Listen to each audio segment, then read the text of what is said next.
Hello, everybody. Welcome to my world with Nat. I hope you are doing fantastic today. This has been a long time coming. My friend Rochelle Garrison Cocomello. We have like a 2 degrees of separation because your brother-in-law was in my comedy class almost 12 years ago. So that's crazy. Crazy. It's a small world. It's a very small world. But now we find ourselves in the same place in beautiful Dominican Republic on the North Shore. And the North Shore seems to be attracting a lot of people right now, and for a variety of reasons. I've said it before, for us, it was really about adventure coming down here, trying to live something different, showing our daughter that there's other places than Paincourt, Quebec, which is not to say that Paincourt is not a great place, but man, like it's November and we are sitting outside in my garden. Just saying. It's stunning.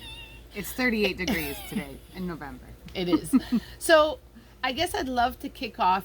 One of the great questions I get from most people I talk to is like, why would we decide to do this? So what is your why, I guess, for you and your family? Yeah, that's a good question. And I know we've talked about to share. It was actually pretty multifaceted. So I think it started with last year near Christmas, I was suffering from some depression, and so just for fun decided like, let's look at where else I could live in the world that would be very affordable and fairly easy to immigrate to.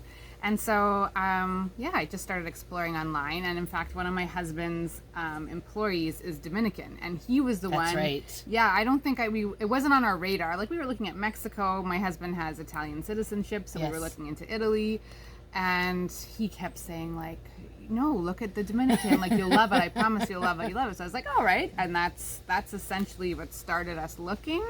And the more we found out, and I didn't even know that Natalie was here, and we had met a couple of times. And until we had decided to go, then someone said, oh, my friend Natalie's there, which is just a small world. Yeah. But definitely. that was the more we looked into it, like, that's what had started. And we were also just not really happy with the way Canada was going. Yeah. And then on top of that, just realizing that, wow, for our money here, what you can get, you can live debt-free and live a simpler life. And Absolutely. It just became almost a no-brainer at some point for us to move. Absolutely. And I think for us too, we know that winter is creeping up back home, and it's just surreal to be sitting here in a short sleeve top and my little spring pants and enjoying the weather. And for me, that was a big factor. We hibernate in the winter. We do not care for winter sports. Our daughter is 8 years old and does not skate. And I do feel mom guilt for that, but she learned to surf. So, hey. So it all works out. It all works out in the end. So you've been here about, 6 months? Just about 5. 5 months. Okay, yeah, so 5 months. We've been here about 8 months. So it's been rock and roll. It's been different. A lot of learnings. What would be like one of your maybe 1 or 2 top learnings that you've or things you've really appreciated from so far? Oh, good question. I would say, I knew it was going to be like the warm Latin culture. Yes. But what I was pleasantly surprised with on top of that is, yes, people are super warm and friendly and everything that you heard that they were. But on top of that, there's this really good energy of, I guess, like, people just don't give a shit. In the best way. So you can take up as much space as you want. If you want to you'll see somebody, dressed to the nines in the middle of the restaurant and in an afternoon taking 400 selfies against a post because the light's good, and like, so be it, and doesn't care and takes up the space. And people don't even look twice. Like, it's okay. Like, it's okay to just be you and mind their business in that way. But which will happen in cultures like in New York, but I find like in New York it's much more of a cold vibe. Yeah. Whereas here you get that, but on top of this warm, friendly. I did not expect that, and it's actually really lovely. Like, you just don't have to worry. I think what you're saying also applies to the driving, because they don't give a crap. They just don't give a shit about. They all just it just goes. It flows, and we actually were stuck in a 40-minute traffic jam yesterday because some tiles were dropped in Cabarete, and people were just driving to the left in the wrong way and just going. Now, I'm sure people were annoyed, but everybody just seems to go with it. The motoconchos, Yeah. the scooters, everybody's just going, and nobody gets upset. That's the thing, right? No one gets angry. No, it's just the way it is. Yeah. It's the way it is. And I know that, that whole taking place too, and I think that comes from the culture that big families, and I know I've been to the water parks, and they just seem to overflow everywhere, and you think, dude, you're in my space. But really to them, they're not. They just are being. Mm-hmm. And I think that's probably a good word. They are just being all the time. Yeah. And I think that's very common in a Caribbean culture of they embrace being, because you see people sitting around all the time, and you wonder, what are they doing? They're being, I guess. They're just right? being. They're just hanging out, and not just hanging out anywhere. Side of the street, on a sidewalk, on the side of the road. Yeah, There's true. one guy in town. He's at that bus stop all the time. Every time I see him, he's just hanging out at this bus stop. And being is hard to do in North America. That's true. Very hard. We're addicted to busy, aren't we? We are addicted to busy. I know that my husband, when we first met, had to teach me being, because he's Trinidadian and he's kept that part of the being. But I've embraced it more. It's still hard because sometimes I like to be busy, especially like if the cleaning lady has come and I feel like there's nothing to do now. What should I do? I need to be doing something, but really there's nothing to do. It's all done. It's all done. It's all done. Yeah. I think that's my favorite thing of being here. I don't know if you had a cleaning lady back home. I did not. I did not. No, it's the best thing. I mean, really, you never have to clean a toilet again because it's so affordable for someone else. Does she to do your it. laundry? No, but she would if we asked her to. I just like to do my own You do laundry. laundry, yeah. So she started doing our laundry from the get-go, and I just went with it and had to coach her on a couple things. But other than that, I have to say, on a Sunday, I do nothing now. I'll bake because those are the things that bring me joy, and I still do them here. Gets a little warmer in the kitchen, but hey. Okay, so those are the things you've appreciated. Yeah. Anything maybe you've not appreciated as much? Oh, I think the biggest adjustment. I Okay, would yeah, that's a say, good one. Yeah, Yeah, the adjustment. biggest adjustment is actually, I think, it kind of ties into what you were just saying, so it's a good segue. But Yeah. having a cleaning lady and having somebody take your groceries to the car and having somebody wash your car inside and out for $6, and like just all of a sudden all of these services that are like available because we can afford them is wonderful. But I think the adjustment for me was essentially you move here, and most people you come here and you're now in a position of wealth by Dominican standards, and that's lovely, but also an adjustment. And there's a bit of a, well, how come there's 40 guys working in 44-degree heat on the other side of this fence getting paid $20 for the day if they're lucky, and I'm here in my pool while someone cleans my house. Yes. And it's uncomfortable, but I think I've kind of worked through that. And I don't know about how you feel, but like I think, resonates so much. and I feel like what the thing is in this culture, like if you can pay for something, you pay for it, and that's how you give back. People don't stand there asking for money. It's not a handout culture. They want to work, and so if you can afford to hire them, that's what you do. If you can afford to hire someone to clean your house, you do. And that's how you that's how you help fuel the economy here. So it's an adjustment. Hey, did you find too? Yeah, there was a lot of guilt in the beginning, having somebody in my home doing those things that I normally would and I still take pride in them, making sure the floors are clean, and but just letting somebody else in the house to do those things was difficult. And because I'd experienced it back home, I did hire somebody once or twice, and my expectations coming from the tourism and hotel industry were very high. And because, for the example, I didn't tell the woman to wash the dishes, she took the dishes out of the sink, washed the sink, and put the dirty dishes back in the sink. And I was like, that doesn't make any sense to me. But because I didn't say it, here it's almost they go above and beyond the expectation, and you have to reel it in and say, no, that's okay. So, if the clothes are not all dry, she doesn't have to stay for them to be dry. I can fold the clothes. but the bulk of it gets done, I'm good with that. So that there was that period of adjustment, but now I embrace it because it gives me more time for me, more time for me and my husband, more time with my whole family on a daily basis. And that's part of why we came. We wanted a different quality of life. We wanted something that would give us time, Yeah. whether it be for work or play. This allows us to do that. And back home, let's be honest, busy was the word. Sundays were meant for cooking and cleaning and prepping for the week. And, you know, in your case, the kids are homeschooled, so they're around. Mine went to school, so there was always some kind of preparation for school that had to be done. And here I feel like that all that is washed away, and we can spend more time at water parks, in the pool, or just hanging out and not having to worry about those things. Okay. Yes. Totally agree. We've covered all of the what we love and what we don't love.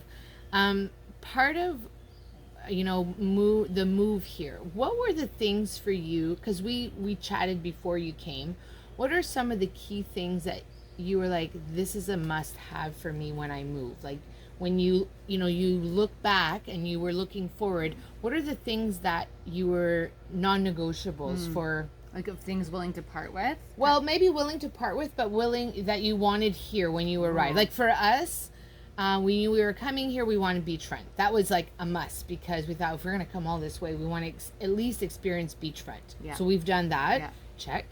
Now we're doing villa. We're doing villa now.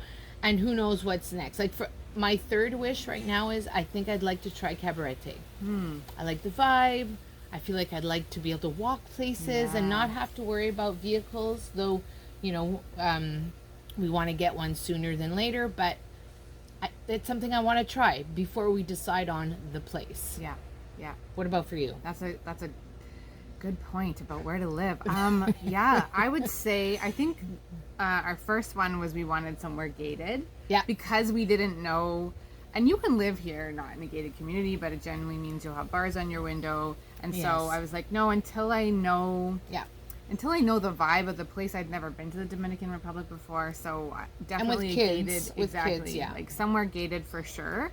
And then we have a dog, so accepts dogs, and that's not always easy.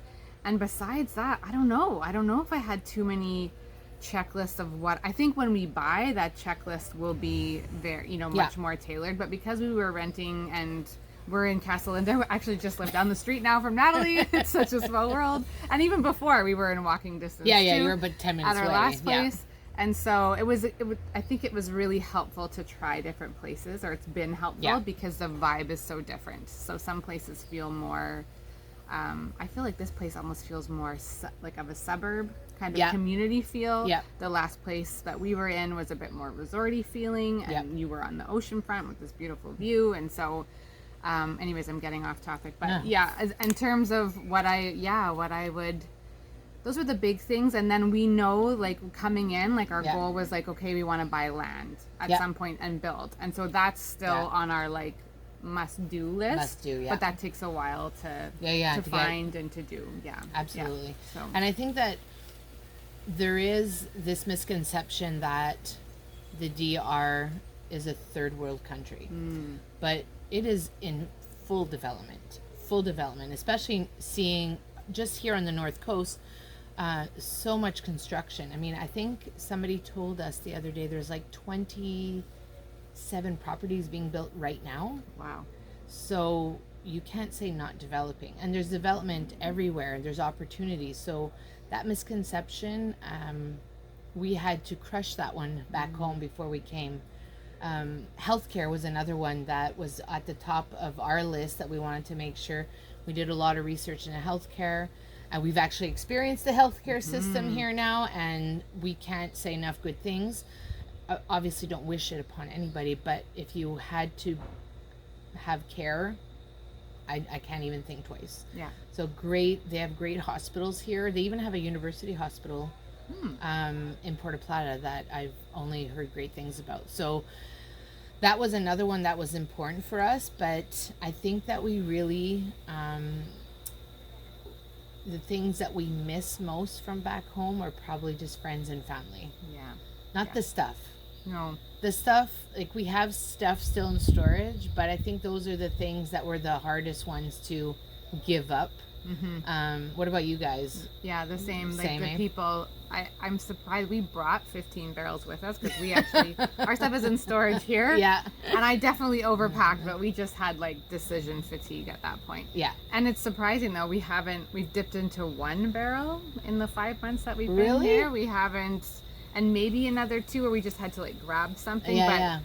I'm like, wow, that's how much stuff I don't miss. And we'd already gotten rid of 90% of our belongings. So Yeah. that's nice. Like, you just realize what you don't miss. And like you were saying, it's this developing country. You can order anything from Amazon here. Like, you're not hard done by. I just went to Santiago and there was a 4-story mall with escalators going up and down the middle. Like, it's not.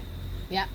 I'm sure for us, well-meaning relatives really, you're going to somewhere dangerous. Where are you going? This third world country, and you get here, and yes, there is a lot of poverty, and that is an adjustment. Yes. But there's also a lot of wealth too, and there's a lot of conveniences, and the wealthy services are affordable for most Canadians. Yeah, I would say absolutely, too. absolutely. So. And I think you see the difference in that whole wealth and poverty, but there seems to be, I don't know. I want to say like, not that it's okay, but it works. Yeah. They make it work, and we make it work. And I feel like I'm contributing while we're here. Yeah. Whether it be going out or having somebody have a job. That is my way of giving back, and I know that even through the school where Adele goes, there's like giving back all the time. So there's these opportunities of learning through there, and why not? We're here. We're in their country. That's right. Yeah. This is not my country yet, Yeah. right? Because I'm not resident yet, but it's their country, and I feel like it's my obligation to contribute in those ways. So. And I think you said that's so nice that we're in their country, because I do think sometimes people forget that that we're the guests in their country. Yes. And so I've seen people come and they expect it to be some things to be a certain standard, but it's not. This isn't Canada. This isn't the U.S. And therefore, and this is how they do it. There's so many things that I prefer here than back home. No. I mean, do I stop on the side of the road for some mangoes? No, I do not back home. But here I can, It's amazing. I was telling Rochelle before we got on camera, we ran out of gas for our barbecue. I called the gardener. He came on his motoconcho, took my tank, went and filled it up for me. It cost me, I think, $12 to fill the tank, and I gave him $4 tip, and he was like so happy. So happy. Yeah. It's so simple. It is, and I think that was the adjustment, the simplicity of what satisfies them, or makes them happy. Yeah. It's well, and there's such hard work. Like, people here, it's such a hard-working culture, and like you see the hustle, and as an entrepreneur, like you appreciate the hustle because you're like, these people know how to work. It's very absolutely. Yeah. So if we wrap it up, and if you have any words of wisdom, somebody's watching this and they're like, man, I don't know if I can do this. Ooh, that's your questions. It's are so loaded. good. It's loaded. I would say, at the very least, come and try it. Yes. I think you'll be totally shocked at what you find. I mean, it's always like the first 2 weeks, I don't know about you, but for us, we just felt like we were on vacation. Yeah. And then all of a sudden that sort of dissipates and reality sets in. The normalcy, and you realize like, oh, I could live here, like just how Natalie was explaining about that, like how you were saying about the traffic, and that there's this absence of anger and vibrating about a lot of things. Like, it just feels almost like it was 30 years ago, right? Where we just had less to worry about and less stress, and everything moves at an easygoing pace. And it's easy to describe in words, but it's really hard to understand until you feel it. And to be here and to fully exhale, and what it does to your nervous system and your kids' nervous systems, because they're picking it up from you plus from other people, and it's just try it. It Absolutely feels like normal. I hate using that word, but it's just like our new normal, but not even. I don't even know if that's the right word to use, but yes, definitely trying it. I think that's what I've said to people who've contacted me is come and try it.